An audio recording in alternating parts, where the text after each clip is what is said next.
Hello Blood Angels players and welcome back to Planet 40k, the place where we review units from the Codex and give them a rating out of 5. So today we're going to be jumping into the Blood Angel supplement and we're going to be covering the main man himself, Commander Dante. So let's get stuck in then. Dante comes in within your HQ options within the supplement, and as he is a named character you can only have one of them per army. He will set you back 9 power or 175 points. There's no upgrade option, so it will stay at 175 points. Looking at the keywords of note, of course he's got the Blood Angels keyword, he's a character, he's a chapter master with the jump pack, an infantry unit, and he can fly. As for his stat line, movement 12 inch, weapon skill 2+, ballistic skill 2+, strength 4, toughness 4, wound 6, attack 6, leadership 9 and a 2+ save. So everything there is what you'd expect from a marine chapter master, and 6 attack space is pretty strong, and of course having that 12 inch movement with fly is going to allow him to keep up with those Death Company and the Sanguinary Guards in particular. So onto the abilities. He's got quite a fair few, starting off with Angels of Death, which is 4 rules within 1. Now, and thou shalt know no fear, which is the first part, which won't actually interact with him because he's a single model. Bolt Discipline, which also won't because he doesn't carry any bolt weapons. The third part of Angels of Death is Shock Assault. So in the charge phase, if he charged, was charged, or heroically intervened, then he'll be gaining an additional attack, putting his attacks up to 7. Then it's Combat Doctrines, which will add a -1 AP modifier to his weapons in a particular battle round. I'll go over that in a bit more detail when we do the weapon loadouts. So he's got Death from Above, which is virtually deep strike. So we can start him off the tabletop and then bring him on turn 2 onwards, and then bring him anywhere on the board as long as you're more than 9 inches away from enemy units. Or you could just ignore the ability, start on the board, the option is yours. He's got Death Mask of Sanguinius, which is each time an attack is made against this model, you subtract 1 from the attack's hit roll.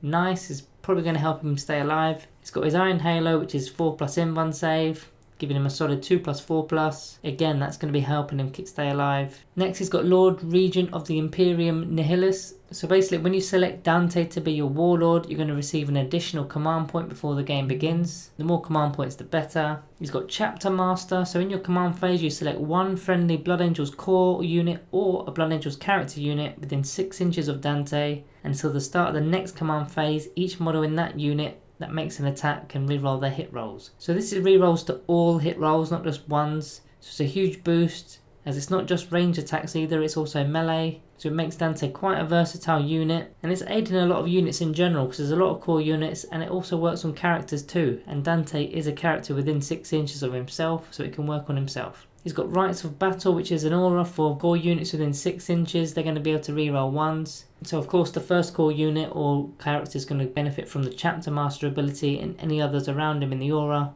will benefit from the Rites of Battle ability. Then finally, Epic Hero of the Imperium. Once per battle, if the model is selected to use an Epic Deed stratagem, then the stratagem will cost no command points. So that's any Epic Deed stratagem that you have access to. Now from the supplement, you've got only one Epic Deed stratagem that will affect him, which is the Angel's Sacrifice. And then there's one from the main Space Marine Codex, which is only in death does duty end. So nothing too crazy here, and it is a one-time use, so it looks better than it is, I think. To add to the abilities, all Blood Angel units have the Savage Echoes ability, which is whilst the Assault Doctrine is active, if you charged, were charged or heroically intervened, then you'll gain an additional attack in combat. So you should be making use of that. Also, all Blood Angels have the Red Thirst ability, which gives you a +1 to advance rolls as well as your charge rolls. And then furthermore, you get +1 to all wound rolls in combat if the unit charged or heroically intervened. So that's all the abilities they've got access to. Next, we want to talk about the weapon loadout. So firstly, looking at the range weapon, he's got an Inferno pistol. It's range 6 inch, pistol 1, strength 8, -4 AP, and the damage is D6.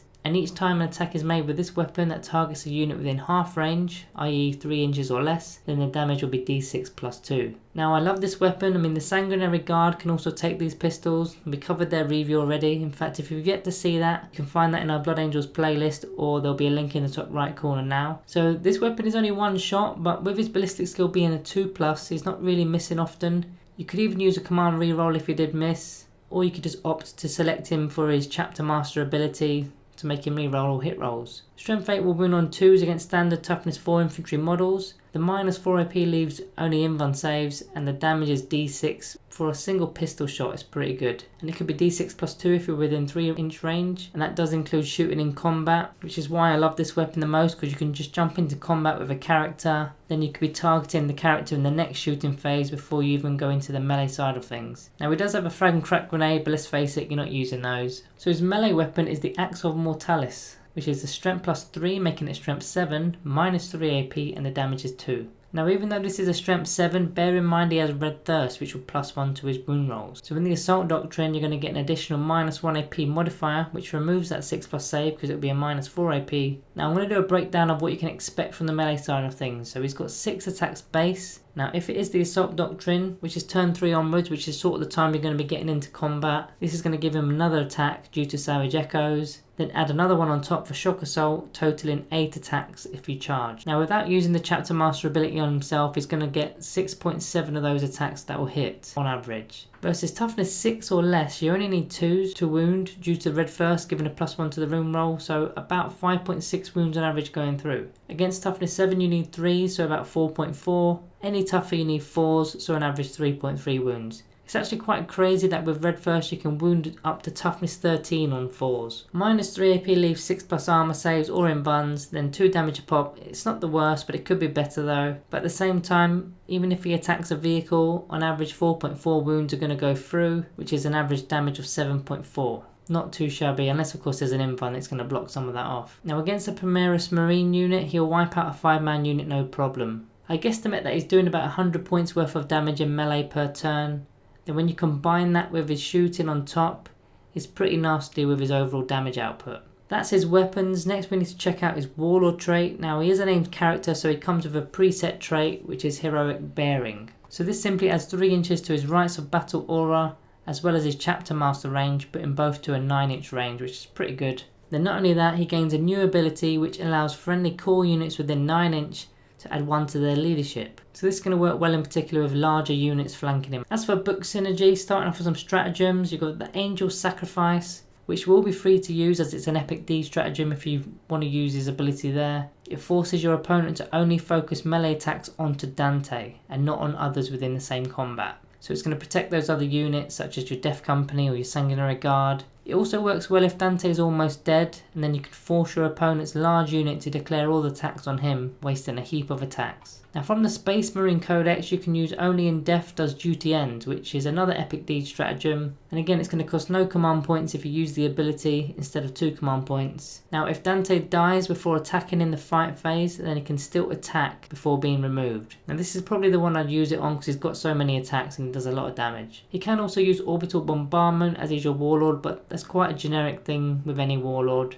Just thought I'd mention that anyway. Looking at some other units within the supplement itself that works well with Dante. A Sanguinary Priest to keep healing Dante D3 wounds per turn with his combat restoratives. He also has Blood Chalice, which allows him to turn on the Assault Doctrine for units within 6 inches. And that range isn't going to be an issue for a Sanguinary Priest because they can take a jump pack, giving them a 12-inch movement and deep strike along with the fly keyword. Sanguinary Guard get +1 to their own attacks, giving them 4 attacks base, 5 attacks with Shock Assault and 6 with Savage Echoes. So they do need to be within 6 inches of the Warlord, which of course could be Dante. They also have jump packs, so they can be flanking Dante and providing a lookout sir as well. Likewise, Death Company Marines with the jump packs have a lot of attacks. If you wanted to go down the Death Company route, same sort of amount of attacks, except they're worse at armor save of a 3+, but they're slightly cheaper than the Sanguinary Guard. So talking tactics, I probably wouldn't deep strike him unless the situation calls for it. I'd rather make use of the Lookout Sir rule and then terrain if needed, because of a lot of his buffs will be working in the command phase.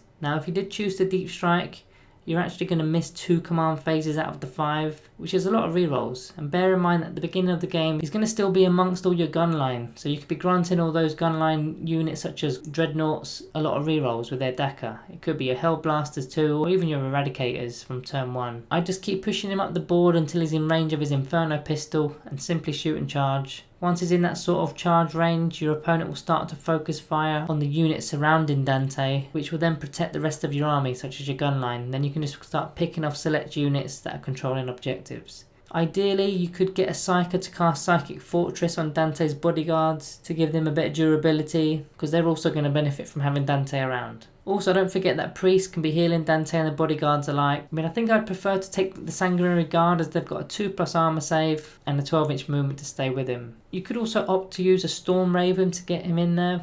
But again, you're missing out on command phase buffs. Now it will protect him and the surrounding unit if needed. If you did decide to deep strike, you could use some Terminators to go with him, as they come with in-run saves and they can also be kitted out to shoot or punch. Onto his rating, I think Commander Dante gets a Planet 40k rating of 4 out of 5. A solid character, not quite reaching the heights of a 5, as there is an option of having the Death Company Smash Captain, which isn't much different in terms of stats, except he has access to relics, so he has a bit more versatility to your game. The captains have also got access to the Thunder Hammers as well, which is quite a good plus. Another thing is Dante's model is pretty old now. I know that's got nothing to do with rules and tactics, but I'm sometimes put off by buying older models. I remember buying Typhus's model a few years ago, then GW decided to update his model. And the same happened previously with Abadan the Despoiler. Anyway, I'm waffling on a bit. Let me know what you'd rate Dante below. Also remember to subscribe if you found the video useful.